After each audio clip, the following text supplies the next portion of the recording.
Across the Park podcast is proud to be sponsored by Globe Gas and Heating. For the best kitchen and bathroom renovations, boiler servicing and repair, and central and underfloor heating in the Northwest, head over to globecentralheating.com and quote Across the Park for a free quote.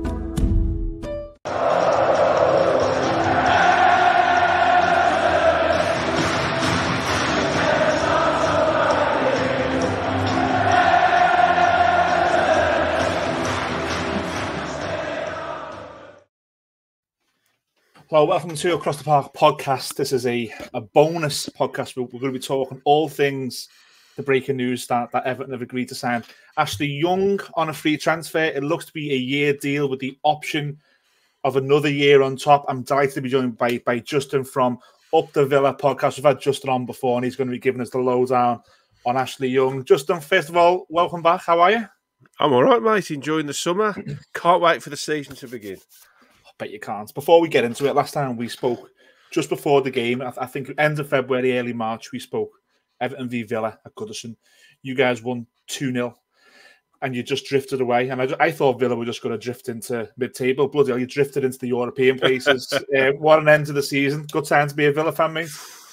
Honestly, it was surreal. Ever since Emery walked through the door, to be honest, till the last game of the season, it was just mind-blowing. You know, the difference a elite, top-level manager makes to a squad of players that basically, essentially, is exactly the same squad that Steven Gerrard had. It blows my mind. But, I mean, we covered, obviously, every game on our pod, and you know, we try and delve into the analysis of how we make up, how the formations, the tactical side of the game works out, and the way he likes to play football and the way he sets us up is just phenomenal. Honestly, it's just revolutionised Villa, and he's managed to get a good group of players. Every single one of them is like more or less performing at their peak, which is just showed with the results really, and where we ended up at the end of the season. You know, I'd have dreamed of just top half, to be honest, when he came in, and to get to nick a European place was just brilliant. And you know, who knows what can happen from now on, to be honest. Just brilliant. Well, one of the players who was part of it last season is the player that we're going to speak about. It's so Ashley Young. He had 2 years at Villa after his, Inter Milan, as Man United. Obviously, he was at Villa for a long time before that. Yeah, but the past 2 years is what on paper are probably his retirement years: 35, 36, 37, and most players at this point in the career would retire. There's been a really big mixed reaction to this sign. I think that the age, the number, has scared a lot of people. Now, my personal opinion is, and we haven't got time for this, but if someone had a clue what they were doing years ago, we'd be looking at younger players. We'd be looking at arguably better players than a 38-year-old who another Premier League team have just released. But I've seen some of Ashley Young last season, and I liked what I've seen. What's your opinion as a Villa fan? How was he for you, first of all, last year? Phenomenal.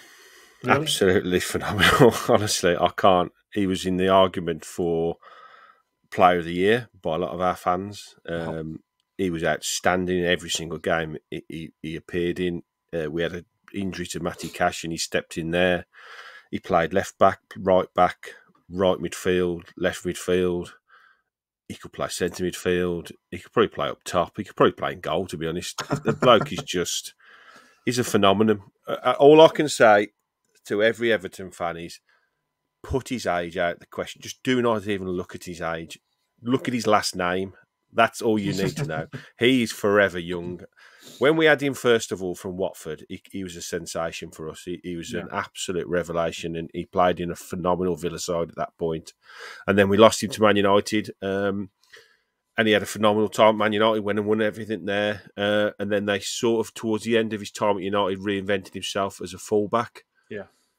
Everyone thought he was winding down at that point. Then he went and reinvigorated himself playing in Serie A, wanted to try, the abroad. Phenomenal there. Won the Serie A title at Inter Milan. And then it was sort of mooted after he left there where he was going to go. And at that point where we were in our sort of evolution, we was all over the moon to get him on a free, to be honest. And at that point, I suppose we were thinking, he probably won't play much. He's a great player to have around the place. We knew he could play multiple positions. We knew his experience. We knew he knew the club and loved the Villa. So it just fitted, really, to be honest. But I think when he signed, if you'd have said to me he was going to be as influential as he was for those 2 seasons he was with us, I would have said not a chance. But he was brilliant. His fitness is ridiculous. I think he was top almost all the time of all the fitness drills at Villa. His professionalism is unparalleled. I've never heard a bad word said about him at Villa. To have a player of his ability, a player of his stature that's done what he's done in the game, even knocking around the training ground for young kids, is brilliant. But not only that, he played 32 games, I think. I was just looking at it. Yeah. 32 games. I mean, the last 4 seasons. So this is when he was 34, 35. No, 35, 36, 37, 38. He's played 25 games in Serie A, 34 games in Serie A, 25 games in the Premier League, and then 32 games last season. If he'd have had a knock or anything and coming to you off the back of an injury, maybe, but he's not. He's coming to you peak, honestly. Maybe not age-wise, but fitness and ability-wise, he's. I literally can't speak highly. We was really, really surprised when he was released by Villa. That's the follow-up question, isn't it? Why is he not at Villa? I think you've got to. I think the last game of the season when we got Europe, he was on the microphone on the pitch. He was asked, have you had a brilliant, loved it. And then they said, hopefully you'll stay around for another season. He went, and everything he was saying was alluding to the fact that almost, he's pretty sure that the deal was going to be done. Another year at Villa. And then he was let go. The only thing I can think about is that we are now we've got this European qualification. We are entering a different sort of stage of our sort of evolution now. And I would think probably I think we're going to add another right back anyway to the squad. And the way Emery plays, it's getting a bit into Villa tactics now, but the way we play is we play a very attacking left fullback in Moreno and Luca Dean.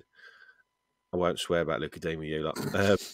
And then the right back, actually, we've sort of phrased it as a false right back. He likes to play a sort of more defensive mind. He play almost centre half, so there's lots of rooms. With Pau Torres on the verge of signing for us, we're sort of thinking that we might evolve Ezri Konsa and Diego Carlos as a possible false right back, so more centre half base. So when we do get forward on the left, we sort of switch into a back three. Do you know what I mean? I think that is something that the team is going to evolve. This is how I think it's going to evolve next season. And I think that maybe game time for Ashley Young probably wouldn't be there. And I think at his age, maybe that was the manager's thinking. You're still fit enough to go and play another 1 or 2 years regularly somewhere else. I can't think of any other reason why he would let him go. I really can't, because I think round the training ground, for young players to have around to basically say that I'm 38, I'm still playing in the Premier League. This is how I've done it. You've got to train right, eat right, attitude's got to be right.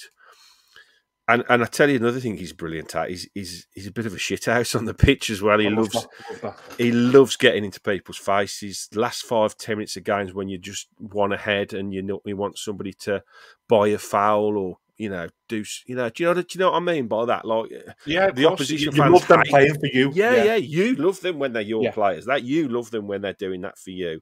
Like he did it a couple of times last season when we was. Just 5 minutes to go, 1-0 up, and he'd sort of go down with a marginal touch, and he'd almost look like he's winking at the fans, going, "There you go, lads, got that one on for you." And that kind of cheeky attitude, and he's first, when there's a bit of a ruck, he's the first at the front, backing up his players, backing up the young lads. Honestly, if I was an Everton fan, I know the position you're in, money-wise, you want, like every fan, you want the big signings, the big names, and because this is the signing that's suddenly appeared, everyone's like, it's just Ashley Young, he's 38. I'll stick my neck on the line now and come back to me at the end of the season. This could be your best signing this window. Wow. Genuinely.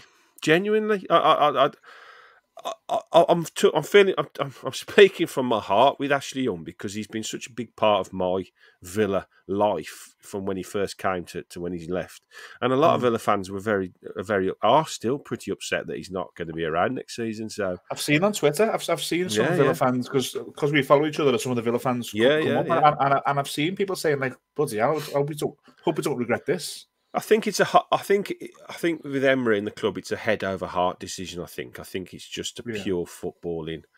Is he going to play? Can we use his wages somewhere else? I don't really know, to be honest. It was the only odd decision I think we can sort of come across really, but there must have been thinking behind it. But our loss is your gain. If you can get 1 year out of him, I've just heard you say there's a potential for another year. I wouldn't be surprised if you could easily do 2 more years, honestly. You've touched upon the fitness there, and that's the big thing for me. So in my head, if I look into the future and Everton are in a relegation battle, hypothetically, in March, April, May, and he's our only fit fullback, and he's approaching 39, does that kill us? Or is he fit enough to play that? Absolutely. No question. Really? Google Ashley Young when he signed for Aston Villa and look at the pictures of him. Google Ashley Young when he left Aston Villa, and I argue that he looks younger now than he did when he signed for us. I don't know whether he's got I think I tweeted. I think he's got a picture in his loft. I think that's aging because he just doesn't seem to get any older. Honestly, it's scary, and it just shows that there is. There is anomalies in the footballing world where you do get these players that can just go on and on and on and on and his fitness is there. And if his fitness wasn't there, then it would be a massive question mark. But he's super fit. He's 30. I think this is a bit of a funny thing with football, isn't it? A footballing retirement, a life retirement for us is 65, 70, probably 80 by the time we finish work. But a footballing retirement, you just say, is he past it at 38? 38-year-olds that have looked after themselves like he has, I do genuinely think that move to Italy gave him that extra little tweak because they're obviously mega on fitness. Their diets, historically, balance, are probably better than an English diet historically. So I think maybe that 2 years he had over in Italy, it gave him that extra little bit of motivation. To really, look at every single aspect of the way he goes about things. But you won't have a better role model in the club, honestly. That's my opinion. We've got fitness, we've got his professionalism. The big question apart from those two, the third big question is how good is he still? So for me, I'll go on the record on my Everton channel here that I don't think our left back is very good. I think he'd arguably come in and play left back. I think we've got decent right backs. I think Nathan Patterson, who's a Scotland international, who's highly regarded, and we've got back up in Seamus Coleman, who still can go. So I think we're okay on the right-hand side. I think central midfield, I think we're okay. We may sell Amadou Onana, but if we don't, we've still got a Drissagana guy in there, got James Garner coming back from the England under-21 Euro victory, so we're okay in there. So left-back seems to me the position he's going to play. Is that fair? Can you see him slotting in as a left back and playing well for Everton? Yeah, either full back positions. He's comfortable. Yeah. He's good on both feet. He's decent in the air for a player of his size and stature. He loves the tackle. I think he embraced that move back from winger to full back, and I think he had to. Otherwise, I don't think he would have stayed at United as long as he did. I think he reinvented himself, and I think he had to go away and learn the art of being a full back. From being and I think probably having that sort of muscle memory of being a winger, you're one step ahead of the player you're marking because you almost know what they're thinking, don't you? And I think that experience has helped him to turn himself into a decent fullback. There might be times when the odd player will maybe skin him and go past him, but show me one fullback in the Premier League that doesn't happen to. So, his experience is the thing. I think if he's got half decent players around him, he'll be a huge talker. He'll be a big influence, and for me, still, I think at least another season where I don't think you'd have to worry about him. Has he still got that attacking mind? Yeah, he'll get forward. Yeah, he'll get forward. He'll go on the overlap.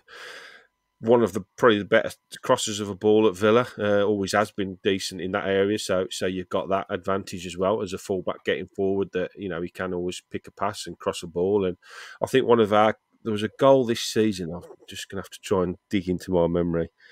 I can't remember what it was now, but there was a goal where we were defending a corner, and he picked the ball up just inside the right back slot, and he found a pass out from the back, which I don't think any of us saw. He saw it, and within 2 passes we'd scored because he'd picked the pass out, and the midfielder had made an amazing run, and he threaded this ball through, and I'll try and remember what the pass was, but I can't remember off the top of my head. But yeah, he's. I'm going on like he's Pele, aren't I? But I think I'm just trying to basically calm all the Everton fans. Just that it's either the God's honest truth or the biggest plank you've played on me, because you're selling me now. I was a little bit. Look, I look at the age, and this is why it was great to get you on, because I don't watch Villa week in, week out. I don't know if he's performing to a high standard or he's not. So now I've spoken to you, and I think a lot of Evertonians will be sort of buoyed by what you're saying. And look, we know as a club that we haven't got a lot of money to spend. The money that we have to spend this summer has to be on goals, but we also need a left back, so it is a bit of a no-brainer. I think the only caveat I'd put on that, and I'm not trying to get myself out of a hole here, is that at 38, and I suppose you have to think that he's 38, that at any moment from that age onwards, something could happen, and he could get a bad injury, which would finish his career at that age, wouldn't it? I just struggle to think that all of a sudden overnight there's gonna flick a switch. He's gonna become terrible. From what I saw at the end of the season, he played pretty regularly for us. And I say 32 games. He's a decent. Don't forget we knocked out both cup competitions in the first round, so most of them games are Premier League games. So and he acquitted himself more than adequately in a team that finished qualifying for Europe. So we didn't finish in the bottom 3 or 4, did we? We were a very good side.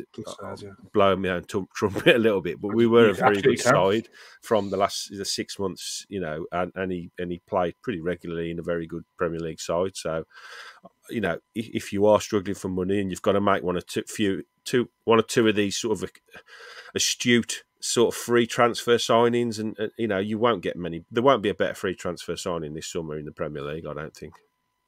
Okay, I'm buoyed by it. I hope any Evertonians watching it are buoyed by it as well. Look, it's been really kind of you to come on a Tuesday lunch. Any Villa fans who are watching on the hashtag, what's coming up over on your channel, over on the UTV, Up the Villa podcast? Well, I did a really, really good interview last night with an ex-Villa player from my sort of early days of Sean Teal. It was great Villa player back in the early 90s when we won the League Cup and we finished runners-up in the first ever Premier League season. So that was a really good chat with him. So that's going to drop over the next few days. And then we're just ramping up ready for I think our first pre-season friendlies on Saturday against Walsall. And then we're ramping up for the season. So hopefully, and we got a Pau Torres episode ready to drop as soon as it's announced by the club. So lots and lots going on. Any Villa fans, please head over to UTV Podcast, subscribe, like, share, follow all the socials. We'll put the link in the description below. Sorry, any Evertonians who are new to our channel, please hit like, share, and subscribe all at the same time if possible, and follow us on our socials, which is at Across the Park PC. Just a really kind, once again, thanks so much for coming back on Across the Park podcast. All, I hope to catch you again throughout the season. Yeah, definitely. I'll jump on when we play here, and if it goes disastrously wrong with Ashley Young, then you haven't got my phone number, okay? Top man, mate. Top man. No problem.